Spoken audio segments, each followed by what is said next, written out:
Thank you for joining our webinar today. This is presented by the North Central Regional Extension Climate Team. And today we have two speakers, Justin McMechan, he's a cropping system specialist from the University of Nebraska, Lincoln. And we also have Nolan Doesken, the Colorado State climatologist. Justin will be presenting on some of his hail research that he's been doing, and Nolan will tell us a little bit about the CoCoRaHS network. But to start off, we'll first have Justin on board. Again, feel free to type into the chat box if you have questions. We'll try to address those as we move along here throughout the first presentation. So I know I've seen some of Justin's work and some of his special effects that he has, and it's pretty interesting. So I think you'll enjoy what he has to say and what he has to share. So without any further rambling, I'll go ahead and turn it over to Justin and let you take it away. Great. Thanks, Tyler, and thank you for the introduction. I hope everybody can see my screen. Is that correct? Yes. All right. So today's presentation will focus on some hail work that we did in 2015 as a result of a natural widespread hail event in 2014. But I want to go into a bit on plant function growth as it relates to hail damage and some historical studies in hail damage to kind of preface why we approached this particular problem the way we did. So just to kind of give you guys a background, if you're not familiar with the extensive, most of you probably are, but there are extensive annual losses from hail damage in corn. Estimated annual losses around $580 million. And this map here kind of highlights the severe hail days per year from 2003 to 2012. And if you, by chance, are not on a computer and can't see this, Nebraska is kind of highlighted under this darker green region, which goes between 7 and 11 hail days per year. But it covers a lot of the corn growing region with kind of a minimum down around 4 to 5 hail days per year. And that's within 25 miles of a given location, the likelihood of a greater than 1 inch size hail. So the risk is obviously not equally distributed throughout the United States, and the National Crop Insurance Service, their crop hail portion of that, reduces the financial risk to growers from crop loss by taking an estimation of hail damage, especially early season, but also late, and essentially providing those growers with a safety net if they experience hail damage on their farm. So half of all the hailstorms that we see in a given year occur during the early stages of corn development, and I designate early season up to around about V6 stage. That represents temporally the opportunity for replants in corn, but also represents kind of changes in physiology of the plant that can experience greater amounts of hail damage or greater amounts of injury as a result of its developmental phases. So the option for replant in corn is a rather time-sensitive management decision, and there are a number of different factors that essentially cross a producer's mind when they experience hail damage. Some of them are removal of the existing crop, finding favorable weather conditions for the replant if it's necessary, the seed availability, if it's a widespread event, there may not be all available seed, and then reducing yields with later planting dates. So it's a rather complicated decision, among other factors like weed pressure and things that might influence their decision. But these are essentially some of the starting points that a grower might experience. Now, really making this decision is based on an accurate assessment of what the existing yield potential is of that crop. And a crop adjuster will immediately inform a grower if, usually growers are aware of this, but they need to wait for the crop to essentially grow and respond prior to making an assessment. And I have a brief video coming up here to show this, but the focus of our research was to see if we could improve early season risk assessments or, essentially take some of the components that add to variability of the response of a crop following a hail event and see if we could improve those predictions.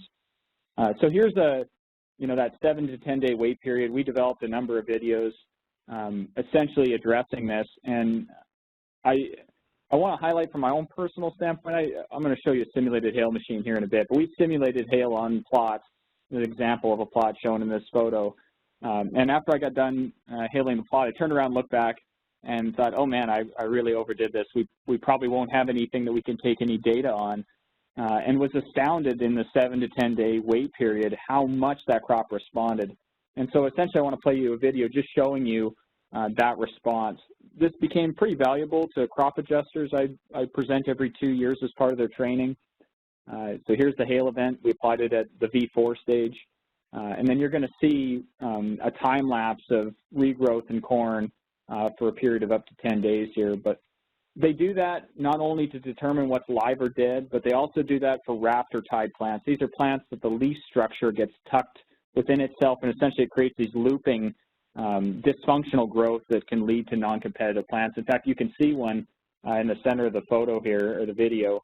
This is what appears to be a developing non-competitive plant, and you notice the high amount of weed pressure that can occur, but just look between that top and bottom photo and the drastic difference that you can see. So it was good for me to experience how devastating that can be. I was working on small plots. Producers are looking at entire fields. And so that shock can be a large part of the component that can influence decisions on hail damage. So before we proceed further into these studies I want to talk about, I want to talk a little bit about growth and development of corn, because this is essential to understanding how much of a beating these plants can take prior to really the emergence of the growing point of the plant. But what we have here is essentially, placing a seed in the ground all the way through V6, germination. And what I've got is 2 images showing the growing point is well below the soil surface. So essentially you could remove these plants all the way down to the soil surface at this point in their growth and development, and they would, if enough reserves are present, regrow from that plant. And they also show 2 different things on here. You'll notice one plant just has, the V1 just has roots coming out from the seed, and that's the seminal root system. And later at V3 we have this nodal root system, and that's also a transition period between this plant really harvesting its energy from the seed and transitioning to this more independent autotrophic growth phase. Now at V6, that's when I indicated that we kind of fall away from what I consider early season. It's when the growing point comes above the soil surface, and you can see that in the 2 photos here. That represents kind of a critical time point where if hail was to damage that growing point, it could actually kill that plant. And it's not to say that plants don't die in these other cases. They do, and for a variety of reasons. And so essentially through up to about V5, V6, plant structure, what's holding that plant up above the ground is the leaf sheath. So there is no stalk present yet. So it kind of represents a different type of growth as well in the plant. We also have some other unique things occurring right around this transition phase, which is the initiation of the primary ear. That's the ear that will actually be harvested, occurs during this period. So there's a lot of stuff. That's what I'm trying to get across. There's a lot of stuff going on in corn plants through this particular period. So there's been a large amount of research that's been done on hail damage in corn, but the limitations of this research, and what you'll see is a difference from what we're trying to do, is that these treatments, these hail damage treatments, are applied uniformly across a plot. And so the next few slides I want to kind of address 2 highlighted studies that kind of fit in with the studies I'll be talking about, but they address different aspects of losses in corn. So the first one is actually from Eldridge in 1935, and I put up his tools of torture here as the figure 1. But essentially what he did was he either completely defoliated plants from V2 through V5, or he removed roughly 2/3 of the tissue using, the techniques you see here to the right. Some of them were for later season damage and stalk damage in corn. But what he found was a 7 to 23% yield loss on the V2 through V5. He did 100% defoliation, and only a 4% yield loss if he just removed 2/3 of the tissue. So large differences in yield. And this is research that's 80 or so years old. So the next one, which gets closer probably to what I was interested in when I started tackling this study, was really inter-row, intra-plant competition between plants within the row as a result of varying levels of defoliation. This is what we would expect under a natural hail event, just like the video you saw, the time lapse, which was plants responding at different rates of growth. And the unequal distribution across the canopy should have an impact on yield. And we need uniform canopies for maximum yield potential. So they did 2 different things here. They did a 50% defoliation, which means instead of 50% defoliation on all plants, as shown in the image here, they completely defoliated 50% of the plants, and the other 50% they left alone. And they did 100% defoliation, then a no defoliation treatment. Remember, still some uniformity here. Even though we're getting defoliation, varying back and forth across the canopy. So if we look at the yield differences in terms of the 100% defoliation, this fits within even the 1935 study, which was a number of decades before that, 12.3% yield loss. If we look at the 50%, there's less loss. It's 8.3% yield loss. But the interesting part comes from looking at the individual plants themselves. So in the case of the completely defoliated, there was a 63% yield loss relative to an undefoliated plant in a uniform canopy, whereas those that were undefoliated in the 50% were actually yielding 30% greater. So they're compensating, which we would expect, compensating for the damage between plants. And, they looked at a number of different yield components and saw increase in the number of ears per plant, kernels per ear, as well as kernel weight, indicating these plants were trying to compensate throughout the entire season to make up for the yield loss. On these damaged plants, they actually had delayed silking, and there has been shown reduced pollen from these plants that were damaged. So they have a chance of falling off sync.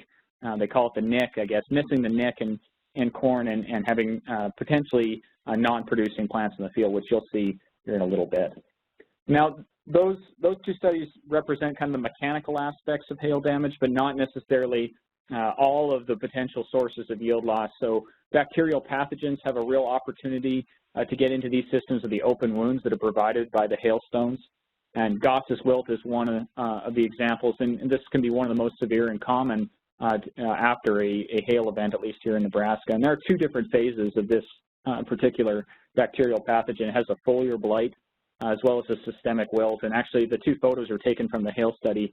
So you can guess we looked at this bacterial pathogen. I saw Tamara Jackson was online. I paired up with Tamara to work on that particular study as well as a few others I'll name later. But it was great because Tamara has a lot of experience. So when we get down to questions at the end, hopefully she can help me out on some of those. Some other things that we were also didn't get a chance to look at but came up in a natural hail event we had in 2014 is bacterial stalk rots. Pectobacterium species, Erwinia is also listed under this one. I'm not sure on the classification if it's changed or not. But this one can be later as well as possibly early in the season, right after that initial hail event, depending on environmental conditions. Roger Elmore, who's another collaborator on this project and did the 2014 survey, found this bacterial pathogen in a few samples that were submitted to the diagnostic clinic. So I want to go over really quickly the crop insurance evaluation, what an adjuster has to do, because this is an important component when we consider adjusting or changing any of their evaluation methods. We need to understand what they're currently doing. And so they really estimate early season loss, the periods that I've been talking about, on remaining plant stands. So they're not considering the difference in damage between plants, but just simply are the plants alive. So it's a 1/100th of an acre evaluation. It's based on about 3 locations within the field and increases for every 40 acres beyond 10 acres. That's the minimum is 3 locations on a 10-acre field and additions after that with more acreage. It's an original stand versus remaining plant stand. So you can see on your screen here is the remaining plant stand versus the original stand, and then those are the yield losses associated with those. I just have a blown up portion here that you can see. So we'll kind of get down to the nuts and bolts of why we were doing the studies we were doing. In 2014, they had a widespread hail event. You can see the map on your right of eastern Nebraska counties in 14 locations. Essentially, those were the locations that they were sampling from. Corn was in the V3 to V4 stage. And there was a lot of recovering plants and with varying levels of damage, and it kind of asked the question, what about the plant damage score component of this? So we've seen a study that looked at total defoliation and then one, with partial, one or the other plant being defoliated. But what if we took a natural hail event, scored the damage of those plants, and evaluated that system and say, could we increase that evaluation method? So this is the initial damage scoring system that Roger Elmore and Chris Proctor and a number of others developed and essentially classified plants at 14 different locations and 100 plants per location. But you can see varying levels of damage. They did not have a no damage. That'll come up in the simulated hail study that I talk about later. But you can say main stem damage, like the main stem was okay, just some leaf damage, was scored out at a 1, and then declining really levels of regrowth when it was evaluated. So either good regrowth with the stem being cut off, poor regrowth, some tillering. Some of the fields they ran into had almost entirely tillers. And then essentially a 5 represents no growth. So if you look at NCIS's evaluation method versus the method that we're proposing, essentially they would be scoring only those in the 5 category versus all others remaining alive. So this is the initial grain weights that they took based on the damage scores just represented as the visual images. And you can see there's a clear decline from 1 through 3, or just varying levels of leaf damage or stems being cut off. The tillering was quite variable, but besides a few fields with high amounts of tillers, we didn't have a lot of sample counts to work off of on this. And then, we get a few plants that apparently are dead at 7 days that managed to produce a little bit of grain, but not very much. The other component I wanted to bring up with this, and something that really sparked my interest in getting involved in this project a year later, was the percentage of non-yielding plants across all the locations. You'd think, okay, well, these were all, the 5 are dead plants. That makes sense. There'd be some replants, obviously, with a lot of these. But what's surprising was when we look at injury score versus the percentage of non-yielding plants, essentially what we see is that there are actually a large number of plants that scored fairly well that didn't yield. And this goes back to that original, intra-plant competition potential issue. And so it sparked my interest to get involved. So I was really asking kind of 4 separate questions, research questions as part of this project, kind of confirming some existing research, but really looking at more detail across damage scores, which was number 1, do all surviving plants have similar yield potentials? Just by what we know now, probably not. And then number 2, could we improve the final grain yield prediction if we account for plant damage? What happens to this scoring system if we add something like Gauss's wilt, a bacterial plant pathogen? And then does the evaluation change, or the timing of the evaluation change our yield prediction? So 4 kind of separate questions. So our experimental design on this was 4 separate planting dates that we put in. They ranged over a 1.5-month long period. We had 2 different hybrids with differing responses to Gauss's wilt to evaluate whether or not that could be a potential management strategy.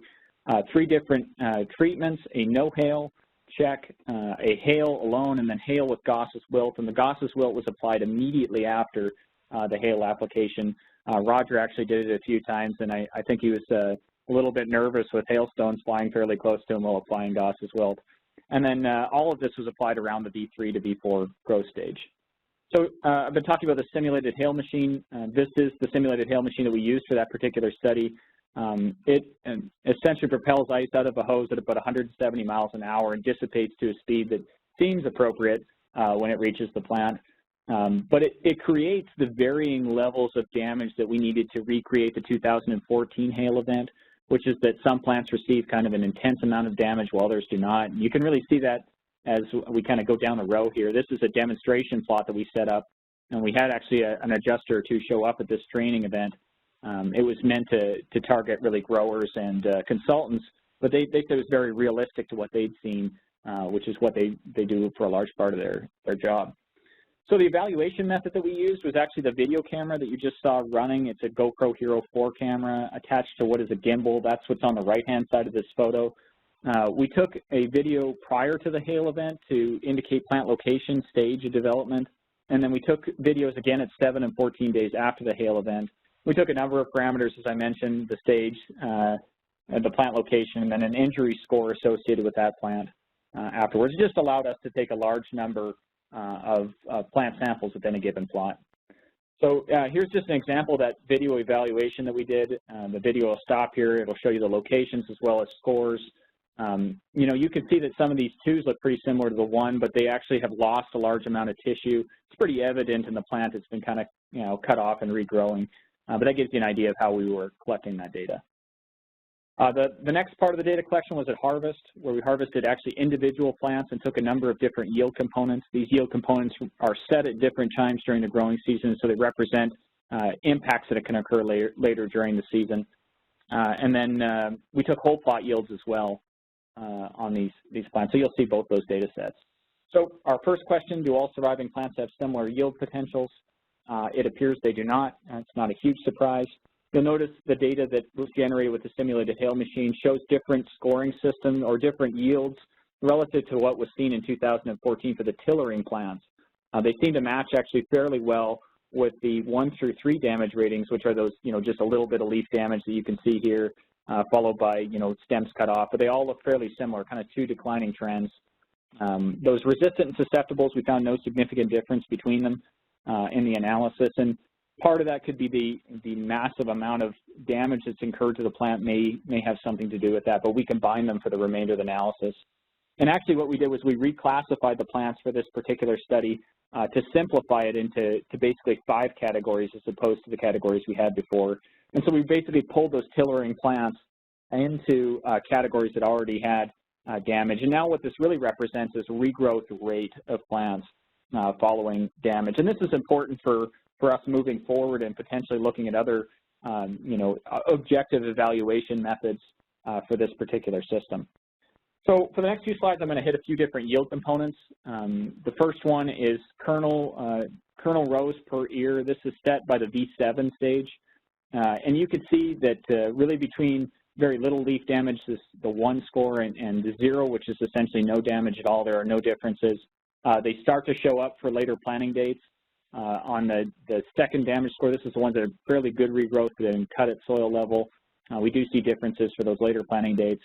And then really significant differences show up for every planting date by when we get those poor regrowth rates. And essentially what appeared to be dead plants did in some cases actually produce a little bit of grain, but a few kernel rows per ear, but very little.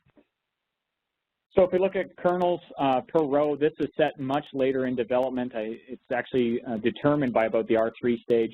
You can see, again, similar trends, that 2 and 3 stages where we really start to see separation. But even on the 2s, we're seeing separations in the total number of kernels per row on the first planting date as well.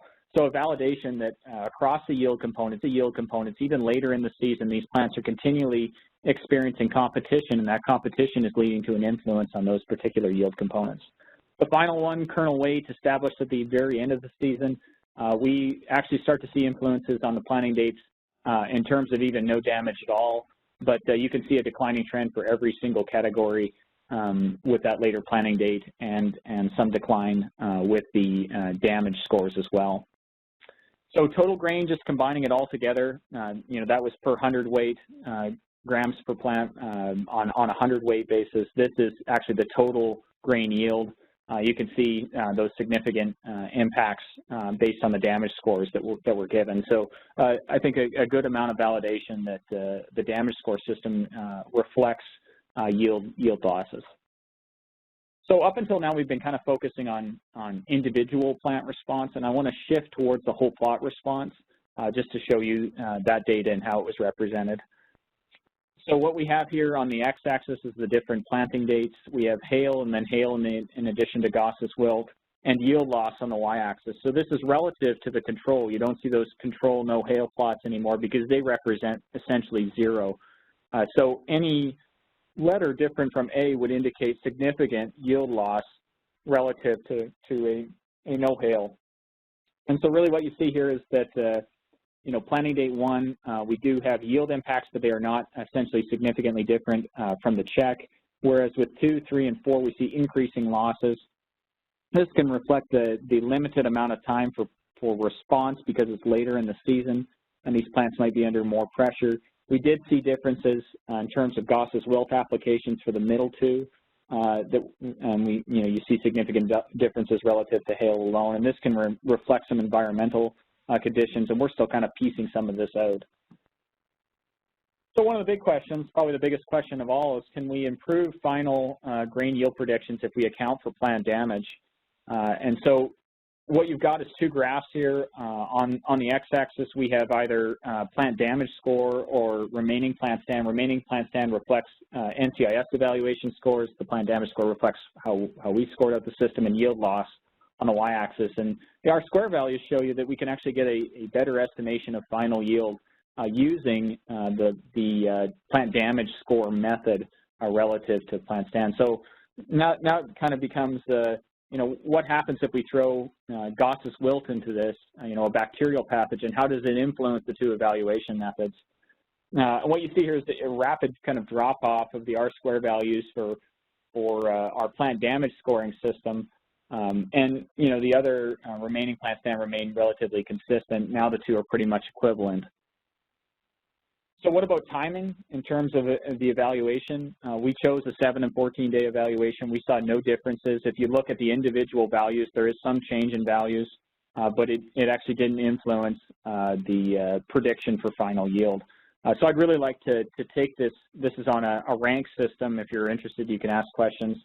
Because it's a categorical response variable, we had to put it over ranks in order to evaluate it. So they're still in there. They're just represented in a different number to normalize some of the data.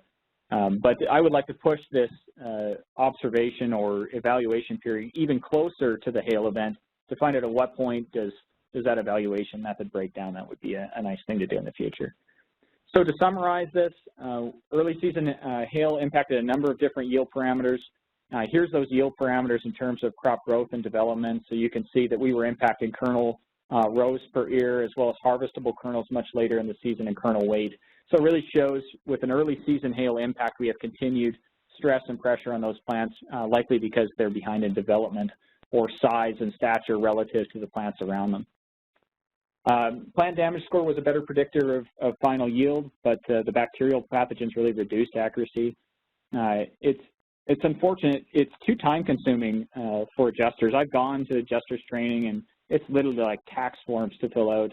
And so we need to be cognizant of that. Even though we're, improving the final yield prediction, we need to come up with a better method or something that's faster. So I'm really interested in leaning into future opportunities with UAVs to evaluate hail damage, especially since we're seeing a biomass kind of related difference and whether or not we could gain accuracy with that. Timing really didn't change the accuracy, but it would be interesting to look at earlier evaluation dates following the hail event. And really the critical factor in this study that we saw was the repeatability. We can't confirm that we're applying the exact kind of same, at least mechanics from the hail machine each time we apply. And so this was kind of one of the faults of our study, as well as varying damage score enough. So it would have been, hindsight is 20/20. It would have been great to have completely damaged some of these plots relative to others, just a bit of leaf damage. That would have spread out our scores a little bit. So I want to finish up with one kind of final, I guess, I don't know, teaser if you'd call it, a hail machine that we just actually recently built. It's getting the Arduino system, which is the metrics portion of this machine, put in here in the next week or two. But this machine kind of represents for us a new area of research. It takes all the metrics during the hail application itself in terms of wind speed using a pedostatic tube. It has an ice flow. That ice is now being fed in with a auger, whereas before it was a horizontal drum. It was directly tied to the fan, so we weren't able to vary the two from one another. But essentially, this ice flow rate will allow us to vary the application rate. Besides just moving the hose back and forth really quickly. And all the data is being stored on our Arduino system, so we can download it afterwards and know what our timing, as well as temperature and other things that are on the machine. So I'm pretty excited about this in terms of our opportunity. Plus, the machine independently lifts from literally like a few inches, 6 to 8 inches off the ground, all the way up to 8.5 feet. So it provides us an opportunity to get different angles for application. So that's really all I have. I think I'll take questions afterwards from what I understood from Hans and Tyler. But I post a lot of stuff on Twitter. You're certainly welcome to follow me, or you can email me if you have additional questions afterwards. Thank you. Okay, thanks, Justin. Just one quick question. I know Charlie Shapiro wrote into the chat box of if you looked at neighboring plants. You may have asked that question or answered that question kind of within there. Because I believe you did look at neighboring plants. So Charlie, yeah, if your question wasn't answered, you can type back in and ask again. We are doing different evaluation methods to kind of add more to his question. We looked at bubble plots essentially and looking at the yield potential and scores. It gets rather complicated, but we are essentially trying to piece out if you have a 1 next to a 3, what is the yield, versus a 1 next to a 2, and so, yeah, it's a great question. That is kind of the heart of the questions we're asking. So. Okay, thanks. Yeah, and yeah, if people have questions later on, we'll try to do the questions at the end so people can can stay on task, I guess. And I did like the name. I didn't know Hail Razor was the name, but I like that. I haven't seen that yet. So it was based on the old one. So, yeah. Right. Yeah. Okay. Great. All right. Well, thanks, Justin. And now we'll go ahead and transition into Nolan Doesken. If you joined in a little late, Nolan is the Colorado State climatologist, and I believe the founder of the CoCoRaHS network. I hate to admit this, Nolan, but I actually shouldn't hate to admit this. I'm a member of the CoCoRaHS network and have a CoCoRaHS gauge, but I hate to admit that I forgot to check it this morning. Oh, no. And put it up onto the web because we had like 2 inches of rain yesterday. So I meant to do it when I got home from the gym, and I forgot. Anyway, whatever. It was a terrible day to not do it, and I apologize in advance, but I told you this after you agreed to come on today. So You'll get your report in late. It's okay. I know. It'll be at the end of the day. Sorry. Well, anyway, so thanks again, Nolan, for joining us, and I'll go ahead and turn it over to you. All right. Do you see? Very good. Yes, Sorry. I see it. So. Sorry for the slow transition, but here we go. I'm going to give you, you'll hear a little bit about hail and mostly about volunteers helping report all sorts of precipitation. With this time of year, rain is the emphasis. And it's interesting that we are coming up on tomorrow is, wait a minute, what's today's date? The 27th. Well, I guess tomorrow is the anniversary date of a storm that dropped over 14 inches of rain right here in the edge of the city of Fort Collins 20 years ago, and was at that time hardly any rain gauges were present. We knew we had a huge flood. We did not know how much rain had caused it. We did some post-storm analysis, almost going door to door, trying to find people that had a rain gauge or some sort of bucket or receptacle, and the net result was we were able to map the storm, but it took several weeks to put a reasonable map together. But that was the start of CoCoRaHS, the Community Collaborative Rain, Hail, and Snow Network. We originally got some grant money from FEMA, and that grew into help from both NOAA and the National Science Foundation. And what is CoCoRaHS? You got the acronym figured out, but it's just a bunch of volunteers working together to help measure precipitation as accurately as we can, with measurements taken at people's own yards, in their own fields, in their own locations.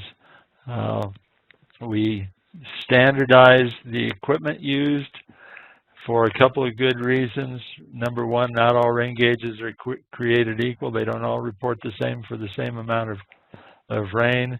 We stick with a manual gauge, not because there isn't advantages in automation, but because the manual gauge is still considered the ground truth of precipitation measurements.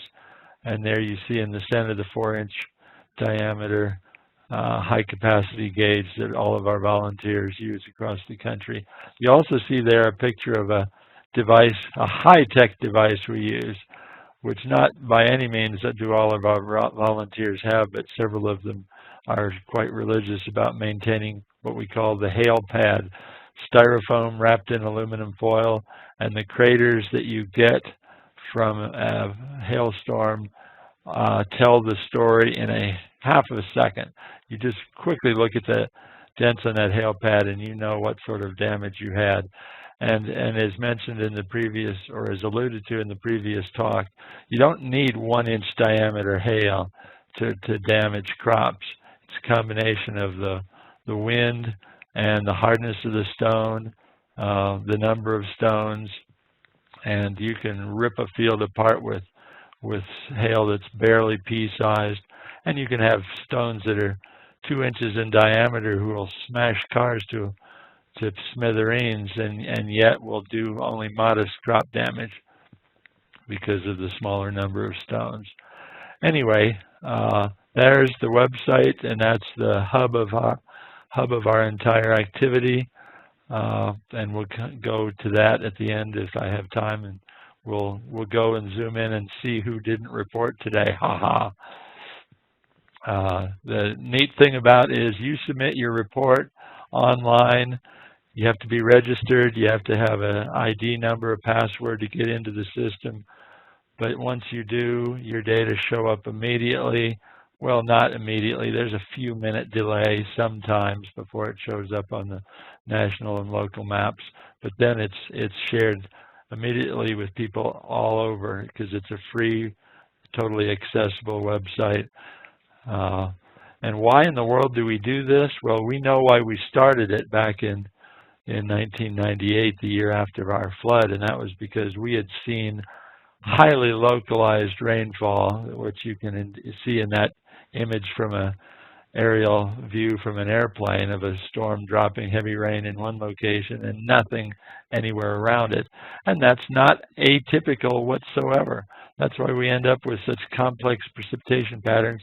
We try to draw smoothish, understandable drought monitor maps, but in reality, neighbors only a few hundred yards apart can be having somewhat different experiences. The more gauges we have, the better. There's so much reliance now in the world of automation and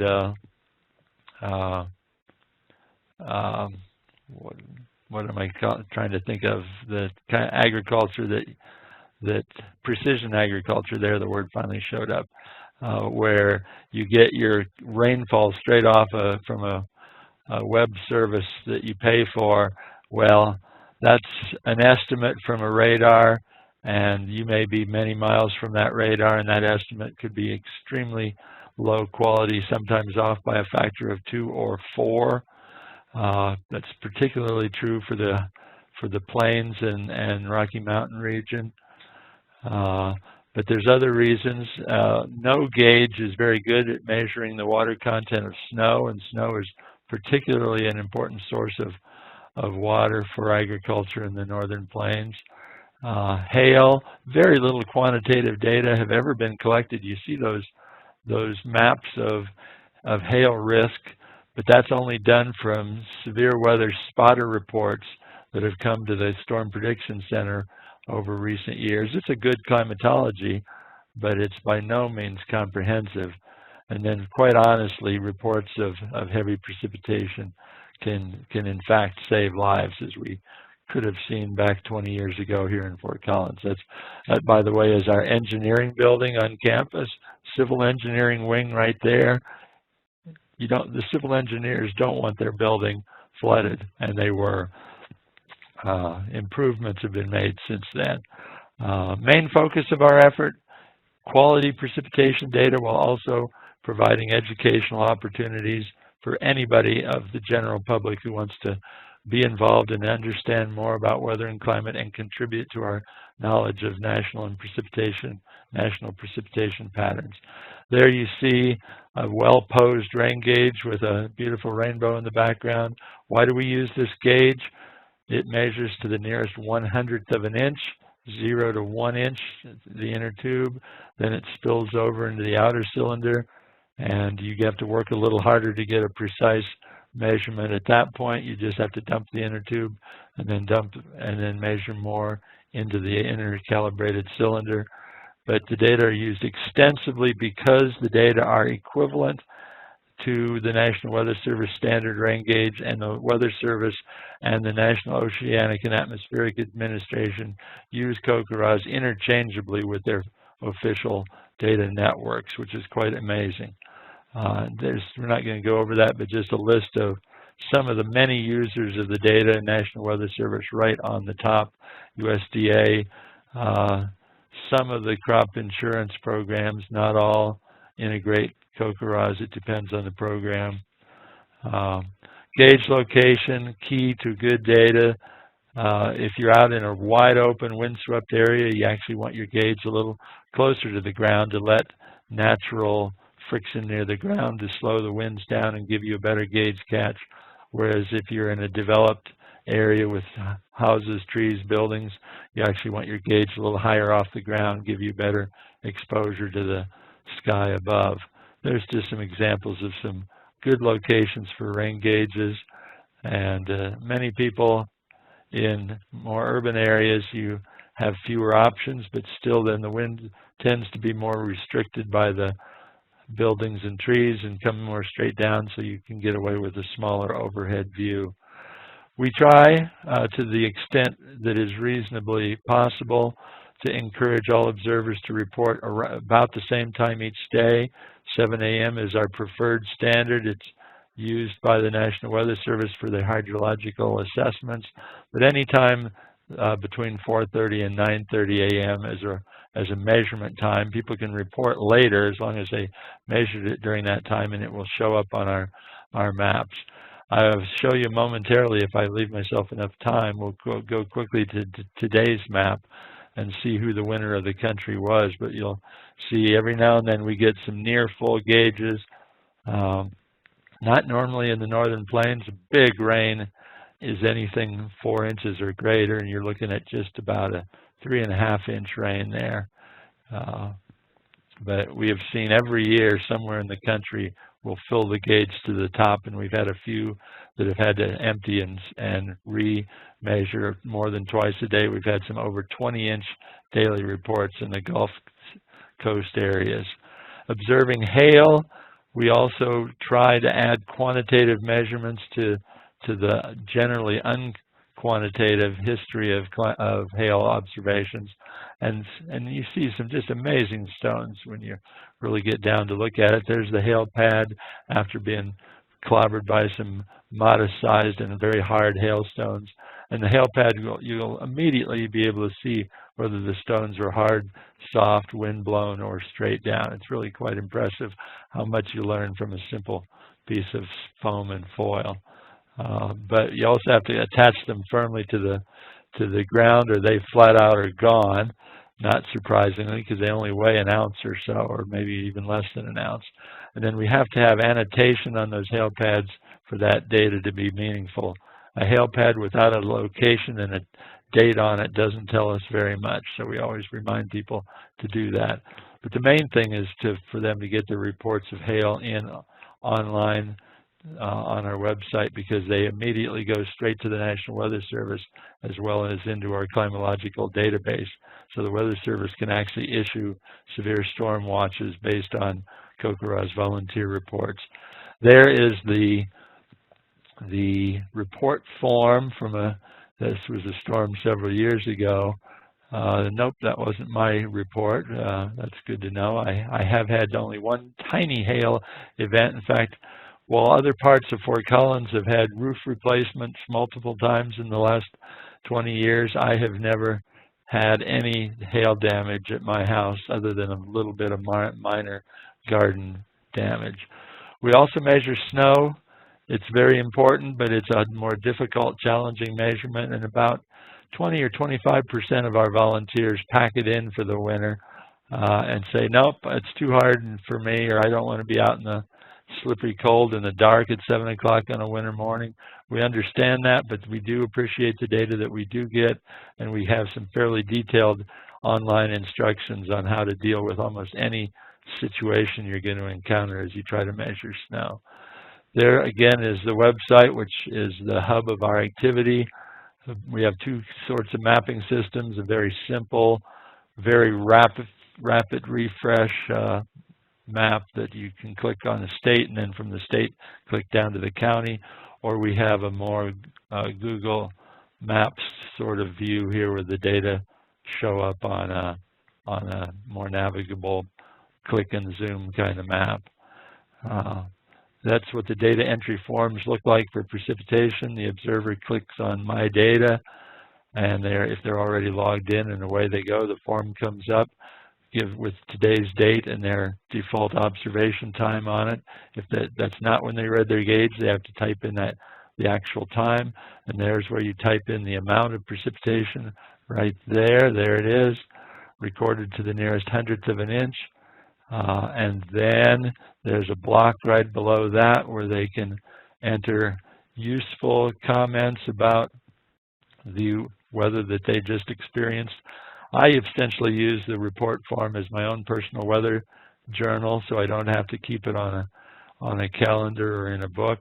I can go back at any time, and I now have almost 20 years of complete data. The data, again, upon entry shows up on maps, and it's just incredible to see what started as a local project here in Fort Collins back in the late 1990s, now national. In fact, this map doesn't show, but now the Canada has hundreds of volunteers as well, and we have them in some of the tropical islands of the Caribbean as well. Just got an email today saying, can Guam and Samoa please join? And I said, and I'll get back to them and say, sure.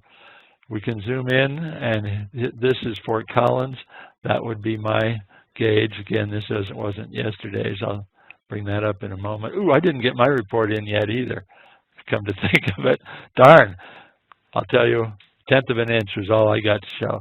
Every state can maintain their own independent website for CoCoRaHS. We have volunteer leaders in every single state who help manage and support the network on a state basis. National Weather Service also participates. And a key additional element that observers can do is submit significant weather reports when big storms are in progress. We had some rolling yesterday, and we had some well-timed reports of flash flooding going on, which again, these reports go immediately to the appropriate National Weather Service office. So in summary, we say we are cuckoo for CoCoRaHS. And let's see how much time I have left myself. Ooh, I got a few minutes that I can do a quick demo here if I do this right. If I leave there, I don't know that I can click on my link. Yes, there we go. And here is today in action. So far as of, well, it's 9:51 local time here. 8,429 reports have come in so far. People are more likely to report timely where there's been significant rain, but a normal part of my day is I go to this website even before sometimes I've entered my own report, click on, get a zoom in map there, and then I come into Colorado, and looks like the heavy rains based on the color scheme, and we use a variable scheme to maximize so you can find who got the most, even if the most wasn't very much.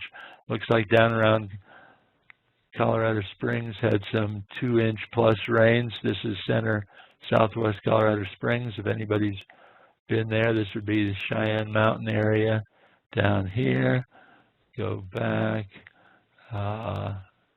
This would be between Denver and Colorado Springs, a storm that ripped across eastern Douglas County.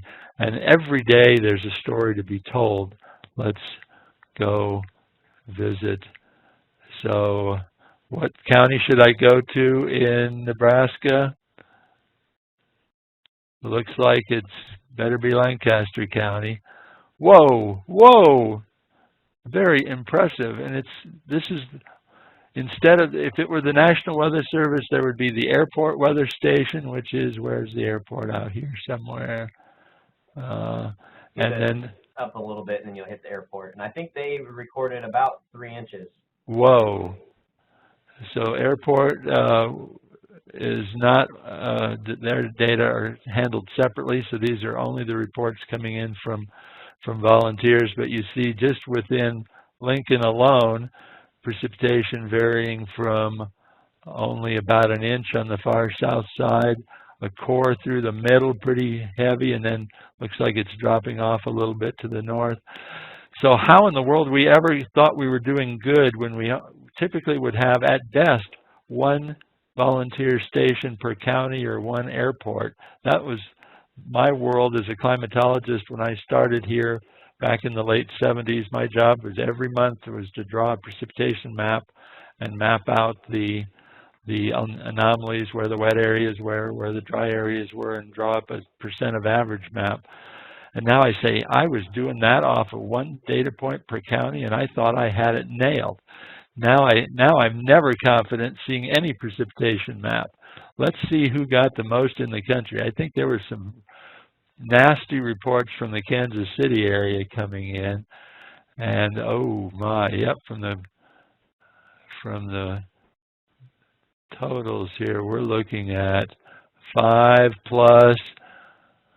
This would be on the east side of Kansas City, southeast, 8.6 inches. Let's see what that looks like if we go to View Data, Daily Precipitation Reports. It automatically defaults to the state I was viewing, which was Missouri. I can click on Total Precip, it will rank those reports, and it looks like the Odessa, Missouri area is where they got hit the hardest, 8.60, 8.52, and you can hit view and see the full report and see if the observer said anything.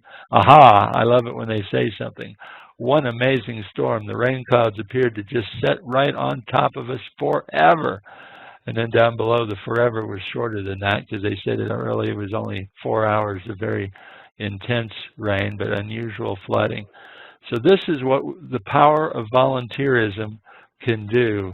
As we step back to look, I would do anything if we had every extension office, either county or regional, depending on your work.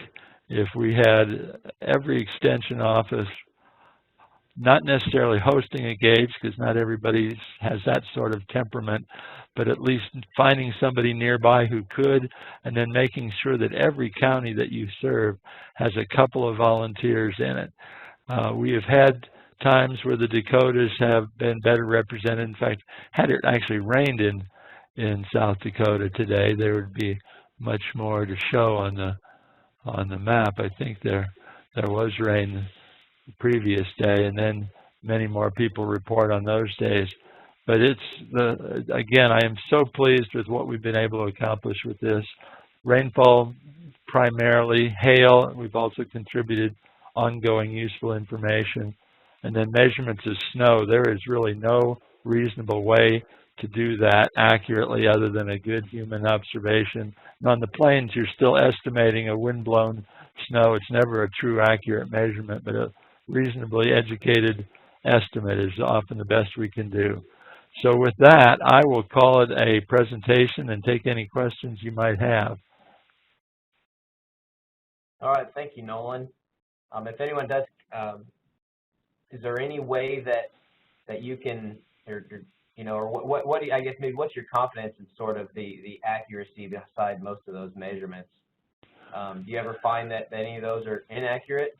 Well, out of that many reports on any given day, considering every day there's somebody who's probably just starting for the first time, there will be some questionable data that will show up. And interestingly, for now, I don't know if we'll always have this luxury, but we have a 3/4 time meteorologist whose part-time but near full-time job is scrutinizing the data every day across the whole country and finding potential errors, contacting either the volunteer or the local volunteer leader to check and confirm those readings and then make corrections. So the overall robustness of the data are really quite excellent. And the National Climatic Data Center, now called the National Center for Environmental Information, ingests the CoCoRaHS data every single day, just as they do the National Weather Service airport data and the National Weather Service cooperative data, and they use them interchangeably, and their comment is that they view CoCoRaHS as every bit as accurate as the official federal network. I view that as a compliment, but that doesn't mean there aren't errors. But the more volunteers reporting, the more easy it is to spot something that's questionable. And I was taking a risk today because any day there could be a wacko number, but everything today looks pretty fine. Okay, good. Couple questions here. Nolan, has one question from Charlie. What is the best placement for a gauge in a corn or soybean field? All right, and are we talking about irrigated or unirrigated? unirrigated. All right. Well, any field, the dimensions of the field are going to be larger. I mean, there can be very non-trivial variability of precipitation across the field. And assuming that the center of the field is not the most convenient place, you want it where you can get to. If you're using the manual gauge, you want to be able to have it most accessible near the middle edge of the field, ideally on the southwest side or west side, since storms move from west to east, and that'll sometimes give you your best indication of what's hitting the field as it first comes in. But if it's an automated gauge, you still want it on the edge of the field, because the automated gauges are prone to clogging and having bugs get in them, spider webs, etc. And you want to be able to get to it when you're driving by to make sure the gauge is clean and performing properly. That's the big problem why the National Weather Service prefers our automated gauges, or our manual gauges, to the myriad of potential automated sources there are, just because the reliability of the automated gauges just don't stand up to a watched gauge by a dedicated volunteer. Okay, thanks. Justin had a comment on there about testing those hail pads on the hail machine and looking at maybe the density of the hail and seeing differences. I know I've visited with them before about, finding some pads to go lay in front of a thunderstorm someplace, but maybe styrofoam hail pads are the high technology of the future to use for that. No, they've been used for really a surprisingly long period of time, and there's just nothing like it to get a reasonable, quick view of both the size, the dimension, and the hardness, and the likely damage that it could have produced. And we've had hail pads that, by the way, come back in fragments. I'm sure. Those are bad ones. Right, yeah. Okay, well, I'm not seeing any more questions. So again... one comment. Is my screen still showing? Yes, it is. If it is, if you encounter willing volunteers, all they have to do is click the Join CoCoRaHS button right there, and it takes you to a registration link where you need to specify the location where the gauge is going to go, and then a contact information so we can email the username and password.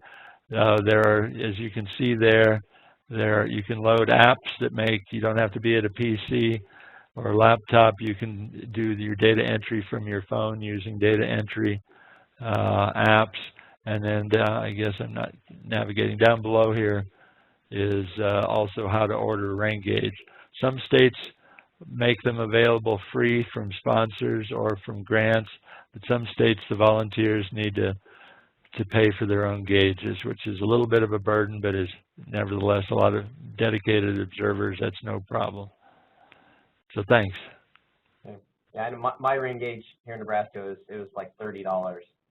So it's not as good as the the free co-op ones, right? And that's what a lot of farmers have said. Why should I pay for a gauge when I can get 6 of them for free? All right. Well, again, thanks again, Nolan and Justin. Again, if anyone has questions for them later on, they have their contact information at the beginning of this, or you can shoot us an email and we'll get you to the right place. So with that, we'll go ahead and end the recording, and thank you again for joining in. We'll have another one of these coming up next month, and we'll shoot out the info on that as it becomes available. So thank you.